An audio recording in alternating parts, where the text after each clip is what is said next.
Good evening, children and parents. Once again, welcome back to our SSC English preparatory classes. Yesterday, we saw English paper 1 tips, how to prepare for English paper 1. Today, we are going to see paper 2. In this schedule, I myself G. Raghunath, School Assistant English, ZPSS Sitagundi, and my friend Mr. Gopal Krishna, School Assistant English, Government High School Kolipura, we both together going to tell you the tips for preparation of English classes for SSC preparation. So as we see the first of all, at the outset, let us see the module, the format of paper 2, English paper 2. This is text independent. The paper 1 is completely textbook based, and today we are going to learn how to answer the questions which are from out of the text, not based on the textbook. And this paper carries you 40 marks. And as usual, as the paper 1 has 3 sections, similarly this paper also has 3 sections, section A, section B and section C. In section A, we have 3 paragraphs, 3 comprehension paragraphs will be given, and the first paragraph question numbers are from 1 to 5, second paragraph question numbers 6 to 10, and third paragraph 11 to 15. First one, in first bit 1 to 5 questions, 3 questions are MCQs. The first 3 questions are MCQs and the later 2 questions are short answer questions.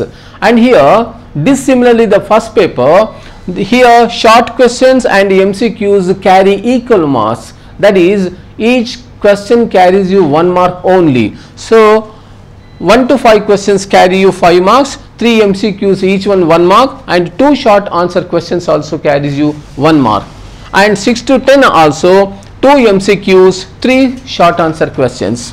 11 to 15 once again 3 MCQs and 2 short answer question. Totally comprehension paragraphs will bring you 15 marks. So yesterday I told you that comprehension paragraphs is very crucial part in our question paper and it benefits you a lot. So you have to read a lot.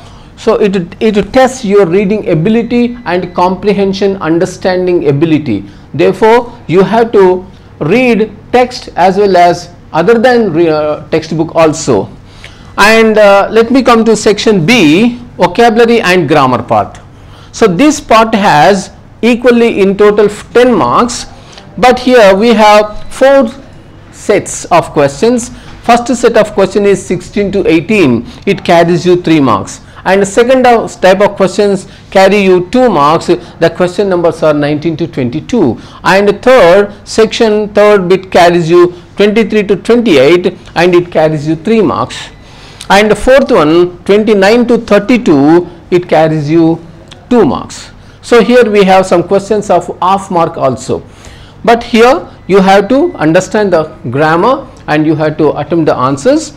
And section 3, once again discourses, as we had in paper 1, here also section C, discourses, major discourses and minor discourses. Here major discourses carry you 10 marks and minor discourse carry 5 marks. Okay, let us see section A, reading comprehension. So in paper 2, so we have reading the following passage will be given, a passage will be given, and there will be 3 MCQs, multiple choice questions, and afterwards we will have 2 short answer questions. Here one example I am providing you. See, so you can see on the monitor the script of the paper, and as well as I read it, just you follow it. I read the passage. Newspaper is the greatest and the most useful gift received by man with the invention of the printing. A newspaper keeps a man usually busy. It keeps him in touch with all that is happening in the world. It is much more than that. It is a powerful mass media and a mighty force. It is a custodian of truth and a sentinel of human rights and liberty. It can be used for good as well as for evil. It is a vehicle of thought.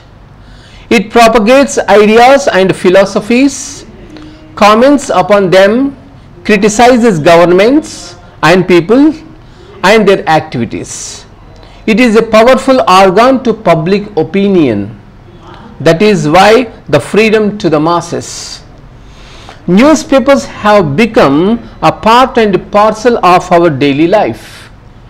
A newspaper gives us all kinds of news about our own country and about foreign countries. A reader of newspapers remains in touch with public affairs. The newspaper educates him in many branches of knowledge and provides him with a lot of information. Knowledge is developed by reading a newspaper. One can know about all the new discoveries and inventions. Even while sitting in one's home, one can know what is happening in the world. The newspaper keeps the people in touch with all the different corners of the world. Businessmen advertise their goods in the newspapers to increase the sale of their goods in various cities. Newspapers give a lot of information about religious topics, sports, arts and music, and record the plus beats of the nation. A regular reader of newspapers can acquire a lot of knowledge about public affairs. So like this, there will be a paragraph in the question paper. So read it once or twice and comprehend it, understand it, and afterwards you can go through the given questions, and the options are very important. Sometimes two options seem to be very close to question, but you have to read it once again thoroughly and you have to identify the correct answer which is absolutely relevant to the question. Okay, so here is one example. Newspaper is a powerful organ to dash.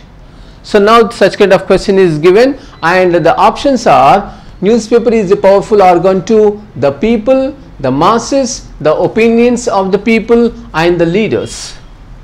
So now here the people and the opinions of the people, these two answers seem to be very close, but here you have to identify whether to the people or to the opinions of the people. So which is relevant, you have to find it out and you have to write.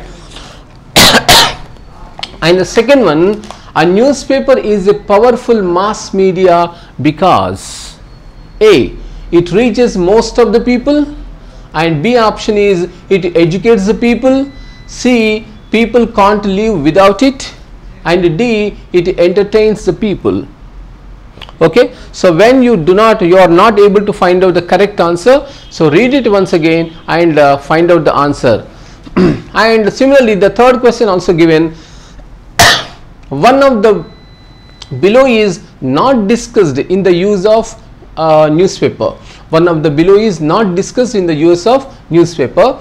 A option is it educates the people, B, it helps the businessman, it publishes political issues, and D is it criticizes the government.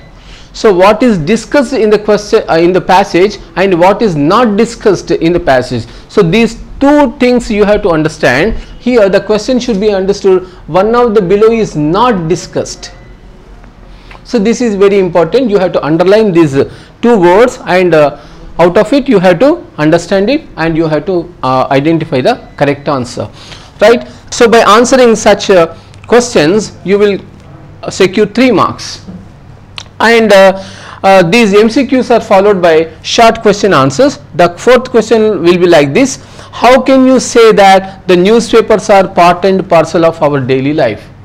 Right, here the evidence is there in the given passage. So how newspapers are playing very vital role in our daily life, and how can we say that newspapers are part and parcel of our life? So there are evidences, you have to write at least two answers, two relevant answers to this question. And the fifth one is, how do you use the newspapers? How do you use the newspapers, right? So here it is open-ended question. So it is up to you, and open-ended questions means the answers may be different from student to student. Answers may be vary from different student to student. So here, if at all your answers are relevant to the question, then marks will be awarded, right? So this is about the passage 1, and similarly passage 2 will be given. So there MCQs carry you 2 marks and short question answers carry you 3 marks. So most probably in the second comprehension paragraph a poem is given. So here I am providing you a poem which is written by William Shakespeare. Okay children, till now we have seen the first comprehension paragraph. Now let us see the second comprehension paragraph. So in the second comprehension paragraph there may be poem. In most of the chances poem will be given. Now let us see example. A poem is I read out the poem, and similarly you can see the poem on your monitors also. So listen to the poem. All the world is a stage, and all the men and women merely players. They have their exits and their entrances, and one man in his time plays many parts, his acts being 7 ages. At first the infant, mewling and puking in the nurse's arms, then the whining schoolboy with his satchel and shining morning face, creeping like snail unwillingly to school, and then the lover sighing like furnace with a awful ballad made to his mistress' eyebrow, then a soldier full of strange oaths and bearded like the pard, jealous in honor, sudden and quick in quarrel, seeking the bubble reputation. So this is the poem written by William Shakespeare. So read the poem again, and you can easily understand. Similarly such kind of poem will be given in the question paper, and no need to be panic. So don't think that poems are very difficult. And 6 and 7 questions will be multiple choice questions, and 8th, 9th, 10th questions will be short type of questions. For example, here the MCQ 6th question is, and all the men and women merely players, says the poet, because. So here why the reason is asked, why did the poet call all the men and women merely players? So the option is, we act according to the wishes of others. B, we have no choice. C, we act according to the directions of God. And D, we are not true in our actions. So 7th one is asked, according to the poet, the schoolboy creeps to the school like a snail, because A, he carries heavy bag. Here the words are, schoolboy creeps to the school. Why? Because he carries a heavy bag. B option, he doesn't like to go to school. C option, he likes to spend time at home. D option, he has to go longer. So now you have to identify the correct answer which is relevant to the question, and certainly the answer will be in the given poem. Directly or indirectly, inferentially, you have to identify the answer. And these 2 MCQs are followed by short type of questions. For example, what are the stages mentioned in the above part of the poem? Yes, they are given in the poem. And the 9th one is, how does the man spend his youth? And the 10th one is, which stage of the man do you think is the best and why? So such questions, short questions will be given, and you have to answer the questions. So very important is that reading tips are very important. Here you have to read very cautiously, interestingly.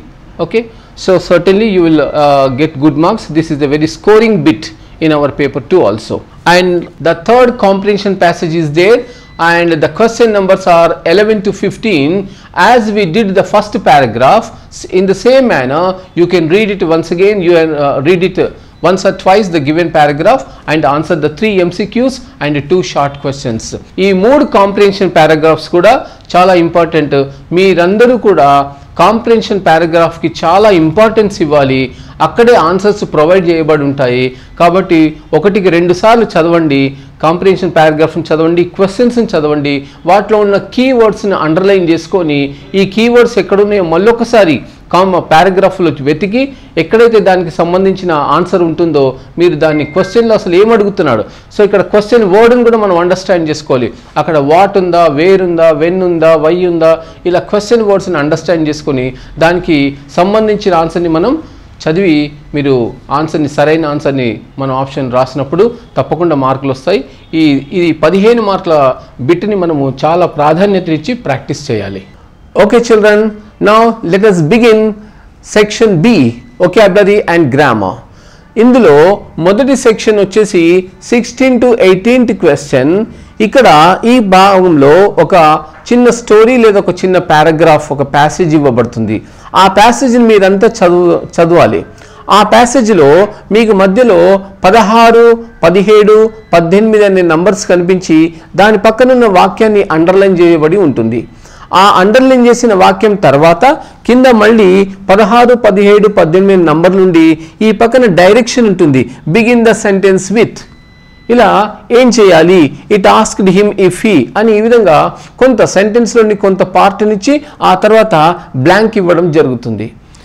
ఇక్కడ ఇవ్వబడిన సూచనను బట్టి, డైరెక్షన్ని బట్టి మనము అది మరి reported స్పీచ్లోకి మార్చాలా, passive వాయిస్లోకి మార్చాలా, లేదా సెంటెన్స్ని combine చేయాలా, క్వశ్చన్ ట్యాగ్ రాయాలా అనేది మనము అర్థం చేసుకొని దానికి అనుగుణంగా మనం ఈ బ్లాంక్ని ఫిలప్ చేసి ఆన్సర్ స్క్రిప్ట్లో ఈ క్వశ్చన్ నెంబర్ను వేసి దానికి సంబంధించిన ఆన్సర్ని మనం రాయాలి.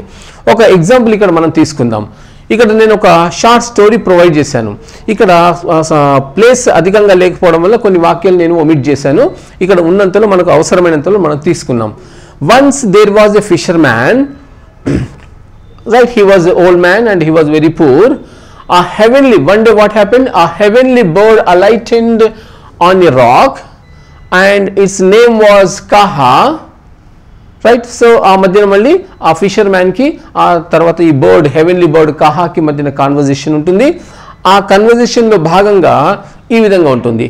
It said to the old man, it means the bird, the heavenly bird said to the old man, old fisher man, have you no one to care for you grandpa, have you no one to care for you grandpa. ఇంకా ఆ conversation continue అవుతుంది. మళ్ళీ దాంట్లో ఇంకో భాగము 17th number అని ఇచ్చాం మనం. I will bring you a big fish every evening అని ఒక సెంటెన్స్ ఇవ్వబడింది. తర్వాత ఇంకొక sentence, the big fish were in great demand, he soon earned a lot of money. ఈ విధంగా 16th ఒక సెంటెన్స్ 16th, 17th, 18th అని తీసుకుని వాటికి అండర్లైన్ చేయబడి ఉంటుంది. తర్వాత ఆ ప్యాసేజ్ కంప్లీట్ అయిన తర్వాత కింద ఇలా క్వశ్చన్ ఉంటుంది. For example, begin the sentence with అని ఇచ్చేసి it asked him if he dash. ఈ పార్ట్ని బట్టి మీరు మరి ఇది రిపోర్టెడ్ స్పీచా, మరి ప్యాసివ్ వాయిస్ అడుగుతున్నాడా, ఏం చేయబడుతున్నాడని మీరు అర్థం చేసుకోవాలి. చూడండి ఇక్కడ ఇట్ ఆస్క్డ్ హిమ్, అంతేకాకుండా ఇఫ్ హీ అని ఇవ్వబడింది. సో ఈ ఇచ్చిన డైరెక్షన్ని బట్టి మనం అర్థం చేసుకోవచ్చు మనను ఇవ్వబడిన వాక్యాన్ని ఇండైరెక్ట్ స్పీచ్లోకి లేదా రిపోర్టెడ్ స్పీచ్లోకి మార్చమని రాయమంటున్నాడు. ఈ విషయాన్ని మనం అర్థం చేసుకోవాలి. It said to the old fisher man comma. చూడండి ఇక్కడ మనం డైరెక్ట్ స్పీచ్లో ఏ విధమైన ఇన్స్ట్రక్షన్స్ ఉంటాయో, ఎలాంటి కన్వెన్షన్స్ ఆఫ్ రైటింగ్ ఉంటాయో అన్నీ ఇక్కడ ఉన్నాయి. ఇక్కడ కామా ఉంది. సో హియర్ ఎవరు అంటున్నారు, ఎవరితో అంటున్నారు ఇది అనేది ఉంది. తర్వాత have you no one to care for you grandpa. Now this is a question, right. తర్వాత క్వశ్చన్ మార్క్ ఉండి కొటేషన్ మార్క్స్ క్లోజ్ అయినాయి. కాబట్టి ఈ ఇవ్వబడిన వాక్యం డైరెక్ట్ స్పీచ్లో ఉంది. మన ఇన్స్ట్రక్షన్ ఏంటి, దాన్ని ప్యాసివ్లో మన రిపోర్టెడ్ స్పీచ్లోకి మార్చమని అడుగుతున్నాడు. సో ఇప్పుడు మీరు ఆన్సర్ రాయాల్సి ఉంటుంది. It asked him if he had no any one, right. So here have you no one, right. సో ఇక్కడ ఉన్న హ్యావ్ని మనము పాస్ట్ టెన్స్లోకి మార్చి హ్యాడ్లోకి మారుస్తాం. అండ్ నో వన్ అనేది ఎనీ వన్గా మారుతుంది, రైట్. ఈ విషయాలు మనం గుర్తుపెట్టుకోవాలి. మనము రిపోర్టెడ్ స్పీచ్లో ఏం చేస్తాం, మనము ఇవ్వబడిన వాక్యం ఏ టెన్స్లో ఉందో గుర్తించి దాని కరెస్పాండింగ్ పాస్ట్ టెన్స్లోకి మనం మారుస్తాం. మీకు మనము రెగ్యులర్ క్లాస్ రూమ్లో మీకు టీచర్స్, మనం సబ్జెక్ట్ టీచర్స్ చెప్పింటారు. So if it asked him if he had not anyone to care for him. ఇక్కడ యు అనే వ్యక్తి ఎవరు? The old man. కాబట్టి యు అనే ప్రిపోజిషన్ మనం ఏంటి, మన ప్రొనౌన్ని మనం మార్చుతాం. అది అక్కడ ఏంటి, to care for him, reported speech కాబట్టి యు అనేది హిమ్గా మారుతుంది. తర్వాత ఈ గ్రాండ్ పా అనే సాల్యుటేషన్ మనం ఈ కాలింగ్ని సంబోధించిన దాన్ని మనం రిపీట్ చేయాల్సిన అవసరం లేదు. ఓకే, తర్వాత రెండోది చూద్దాము. I will bring you a big fish every evening. I will bring you a big fish every evening. ఇక్కడ డైరెక్షన్ ఏముంది? Begin the sentence with a big fish dash. ఇక్కడ చూస్తే I will bring you a big fish, right? Now I is the subject and will bring is the verbal phrase, right? And you is an object, okay, and a big fish also another object, right? So here the word bring is double objective verb form, right? So here is direct object is there and indirect object is there, but here the instruction is that a big fish dash. So now you have to begin the sentence with a big fish. Now big fish is object and object is placed in the beginning of the sentence. So where the object is brought to the first place, immediately you have to understand that the instruction is to transform the sentence from active to passive, right? అంటే ఇక్కడ మనం passive voice లో రాయమంటున్నాడు అనే విషయాన్ని మనం అర్థం చేసుకోవాలి. A big fish and ఇక్కడ will bring ఉంది, right?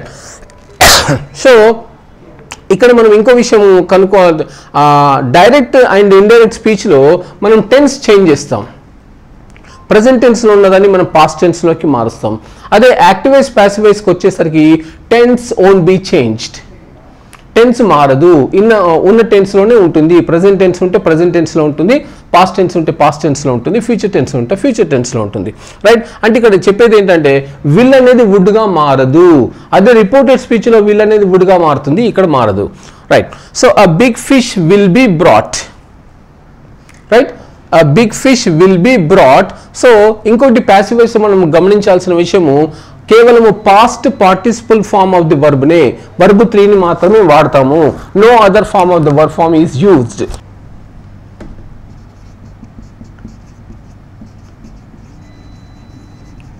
A big fish will be brought to you every evening by me. Okay, so this is the passive voice sentence. A big fish will be brought to you every evening. So by me is can be right or can be written or not. It is your optional, because in passive voice the doer of the action is least important and object is most important in passive voice. And now let us go to 18th one also. The big fish were in great demand. He soon earned a lot of money. So direction is like this. Combine the sentences, begin with as. So now here cause and effect reason, cause and effect sentence is there, right? So the big fish were in great demand and he soon earned a lot of money. So one is cause and another is effect. So here you have to combine these two sentences with the conjunction as, right? As the big fish were in great demand, he soon earned a lot of money. So simply just you have to add as here and remove full stop and make this capital H into small h. Finish, answer is over, right? Like this, as the big fish, here also T changes into small. As the big fish were in great demand, he soon earned a lot of money, right? So like this you can combine two sentences with the conjunction as. So this such kind of questions come under question number 16 to 18. So there may be a question from reported speech and one more question from active to passive voice and one more question from combining sentences or using conjunctions, and there may be a question in, out of question tags also in this part. Okay, so the second section in vocabulary and grammar, question number 19 to 22. 19 to 22. This one is called cloze test. Here you will be given a passage and this passage will consist of some blanks, and for each blank will be given 4 options, A, B, C or D, but only one of these 4 options is right. you have to identify the right option, and you have to write only A or B or C or D in the blank, right? Don't write words in the blanks. So this is very strict instruction. Blank should be filled up with only A, B, C or D, but do not write words. I am taking example sentence here, example passage. For example, and this is very important, grammar, it is relevant to grammar part, and here you have to understand the context also, as well as the words which are before the blank and after the blank. They will help us to identify the right option. Let us see. Rohit and Harshit went dash a cinema on Saturday. Dash was a long queue. It was a cold evening and they dash to stand in the queue for nearly dash hour. So first read the entire paragraph, then you can understand the context and accordingly you can opt to the options, right? So here Rohit and Harshit went to dash cinema. Now here cinema is a destination. So before destination, what kind of preposition we use here? Here 4 options have been given: to, for, by, into, and which preposition is relevant in the blank, appropriate in the blank. So your answer may be to cinema, right? Okay, you are right. Rohit and Harshit went to a cinema. Now this became a meaningful sentence, right? And on Saturday, Rohit and Harshit went to a cinema on Saturday. Dash was a long queue. Now here the dash. So there, they and the. These 4 options have been given. So out of these 4 options, which is relevant, right? So there is nothing but, so when you are talking about possessive adjective, we use their, vari yokka అని అర్థం వచ్చినప్పుడు మనం their వాడుతుంటాం. So they, వారు, a subjective pronoun, right? And the is an article, right? So these 3 seems to be irrelevant to the blank, but there is showing, you are demonstrating, right? There was a long queue, right? మీరు చూపిస్తున్నారు అక్కడ ఒక పెద్దగా ఒక long queue ఉంది అని మీరు చెప్తున్నారు. కాబట్టి option B is right option, right? So here you have to write only B in the blank, right?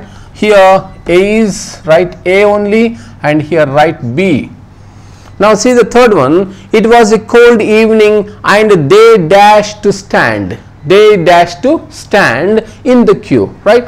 Here the context is that Rohit and Harshit didn't want to come back even though there was a long queue.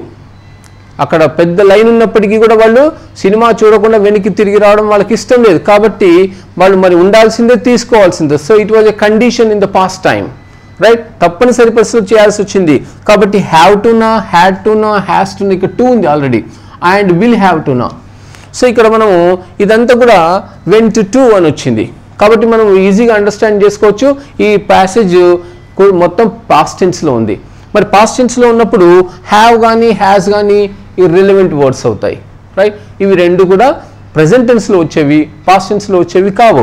కాబట్టి ఏ and C అనేది కుదరవు. తర్వాత మరి will have ఏమన్నా అవుతుందా? Will have, will shows future time, కాబట్టి ఇది కూడా కాదు, ఎందుకంటే వెంట్ ఉంది, ఓకే, ఇలాంటివి ఉన్నాయి.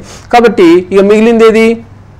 బి ఆప్షన్, హ్యాడ్ టు, ఉండాల్సి వచ్చింది, right? So once again option B is right answer. To stand in the queue for nearly dash hour, right? So here hour is given and before this blank is given, now you have to identify the appropriate article, an, a, in, the.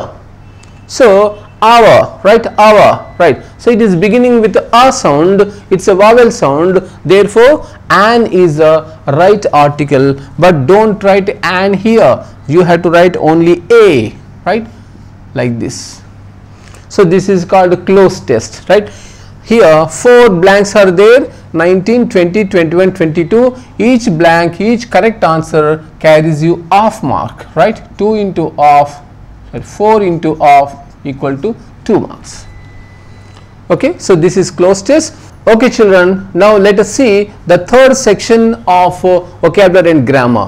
ఈ question number 23 to 28 ఉంటుంది. దీంట్లో 6 blanks ఉంటాయి.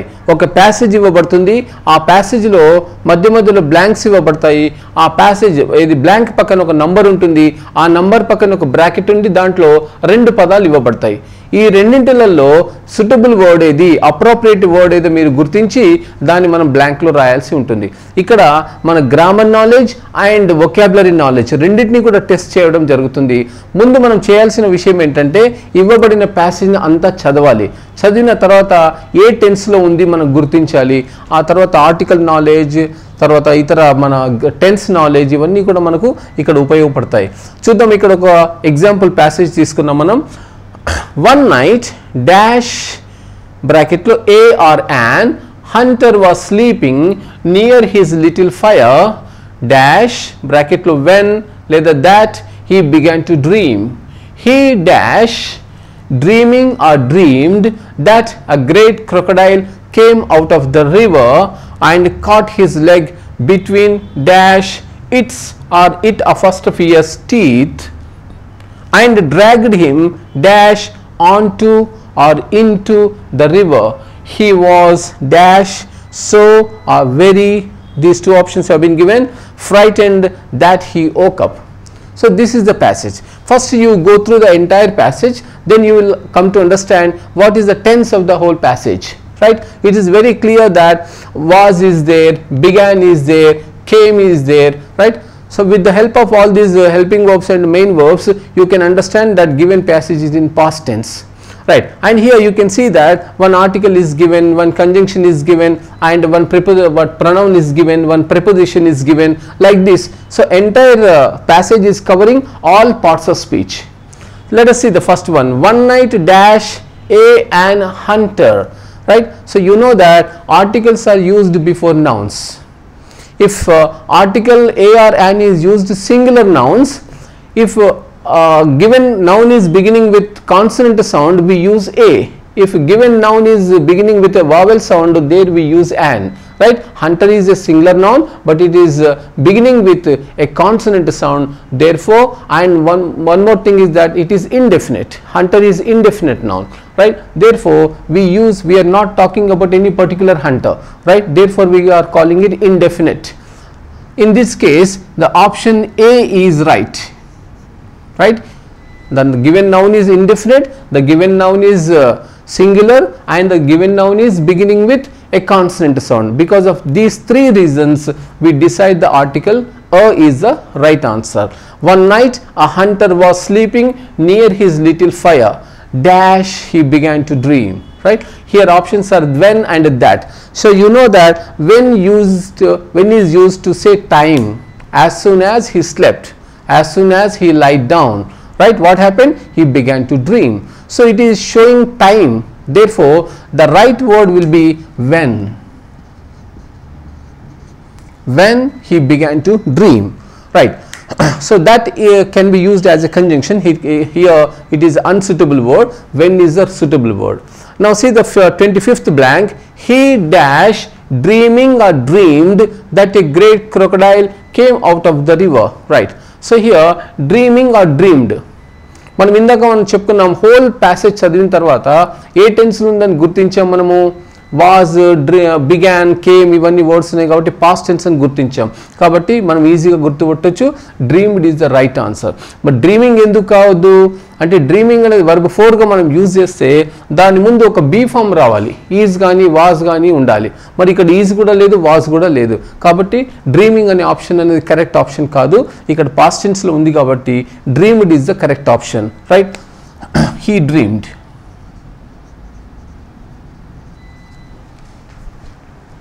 That a great crocodile came out of the river and caught his leg between its, ఇంకోటి it apostrophe yes ఉంది. మరి ఈ రెండింటి pronunciation దాదాపు ఒకేలాగున్నా కూడా which is the right option అనేది మనం ఇక్కడ గుర్తించాలి. మనం ముందు ఇట్ అపాస్ట్రఫీ ఎస్ గురించి చూద్దాము. It apostrophe is the short form of it is, కానీ ఇక్కడ మనము బిలాంగింగ్నెస్ గురించి చెప్తున్నాం, పొజిషన్ గురించి చెప్తున్నాం. In this case the word its is the right answer. Its దేని యొక్క క్రొకడైల్ యొక్క టీత్, కాబట్టి ఇక్కడ the option its is right answer.